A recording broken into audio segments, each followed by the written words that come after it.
High বন্ধুরা, আমি সুব্রত। তোমরা সবাই কীরকম আছেন? আশা করি সবাই অনেক অনেক ভালো আছেন। তো দেখুন, বিকেল হয়েছে। আমি ঘুম থেকে উঠলাম, উঠে ভাত রান্না করেছি।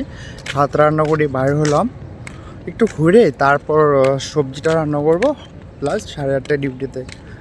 তো আমি হচ্ছি একটা অবাকা ছেলে, যেটা হচ্ছে বাড়ি থেকে নিজের মা বাবাকে ছেড়ে বিদেশে। আমি রাজস্থানে থাকি, তাই খাড়া নামে গ্রামে কাজ করি।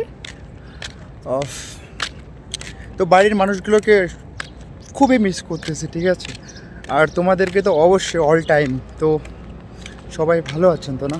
তো বিকেলবেলার সময় 7টা বাজে, কিন্তু দেখো এখনও সূর্য কিন্তু এখনও আছে, একদম পুরো দেখা যাচ্ছে একদম ক্লিয়ারলি। এই জায়গায় এইরকমই হয়, 7টা 7:30 পৌনে 8টার দিকে রাত হয়, মানে সন্ধ্যা লাগে। তো আমাদের ওইদিকে তো অলরেডি রাত হয়ে গেছে।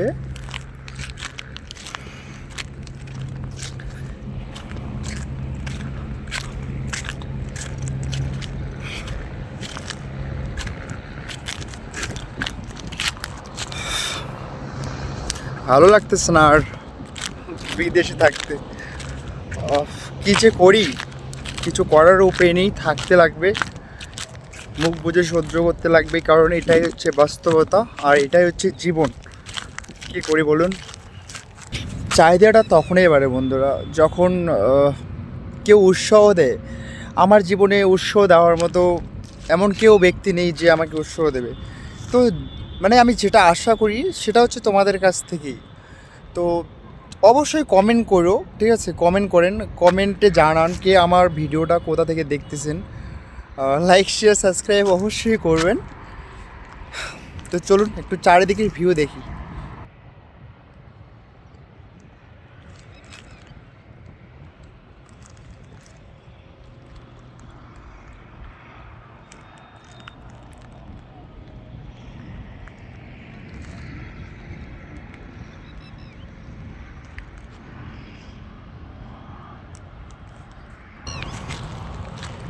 সন্ধ্যা হয়ে যাচ্ছে, বেশি একটা লেট করবো না। আমার রান্না আছে, আবার রান্না করতে লাগবে। একটা ছেলেই মানে একটা ছেলেই বোঝে বাস্তবে কষ্টটা কোথায়। বাস্তবে যে গরিব ঘরে জন্ম হলে একটা ছেলে যে কতটা পরিশ্রম, কতটা স্ট্রাগল করতে হয়। দেখো, আজকে আমি আমার বাবা মাকে ছেড়ে এতটা দূরে। তো তোমরাগুলো খুব হ্যাপি, জানো? কেননা যেটাই হোক না কেন, বাড়ির পাশে নিজের মা বাবা, নিজের ফ্যামিলির সঙ্গে তো অ্যাটলিস্ট আসো, সুখে দুঃখে তারা তোমার সঙ্গে থাকবে। আর আমাদের এখানে আপন বলতে আমি একাই, আর কেউ নেই। আর আছো আমার আমার ফ্যামিলিগুলো যারা আমাকে দেখতেছে, তো তারা আছে আমার সঙ্গে। আমার বাড়িতে সবাই আছে। আমি যেদিন বাড়িতে যাব সবার সঙ্গে পরিচয় করে দেব, ঠিক আছে? তো আমি রুমে যাই, বেশি একটা লেট করবো না, বিকজ রান্না করতে হবে আমার। তো লাইক শেয়ার সাবস্ক্রাইব অবশ্যই করবেন। দেখা হচ্ছে তোমাদের সঙ্গে নেক্সট ব্লগে। ততক্ষণ ভালো থাকবেন, সুস্থ থাকবেন, হ্যাপি থাকবেন, আর নিজের ফ্যামিলির কেয়ার নেবেন অবশ্যই, ঠিক আছে? কারণ আমি নিতে পারছি না বন্ধুরা, বস, আমি নিতে পারছি না, কারণ আমি অনেকটাই দূরে। তাদেরকে নিজের নিজের কেয়ার নিজেদেরই নিতে হচ্ছে। আজকে আমি একটা ছেলে হয়ে নিজের বাপ মার পাশে থাকতে পারছি না গাইজ, সত্যিতেই বন্ধুরা। কার না থাকতে ইচ্ছে করে নিজের বাবা মায়ের কাছে বলুন?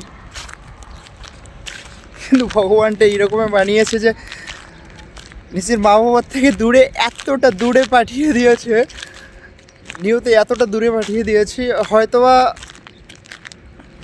মানে কি বলি গাইজ, ওয়ার্ড নেই। ঠিক আছে, টাটা, ভালো থাকবেন।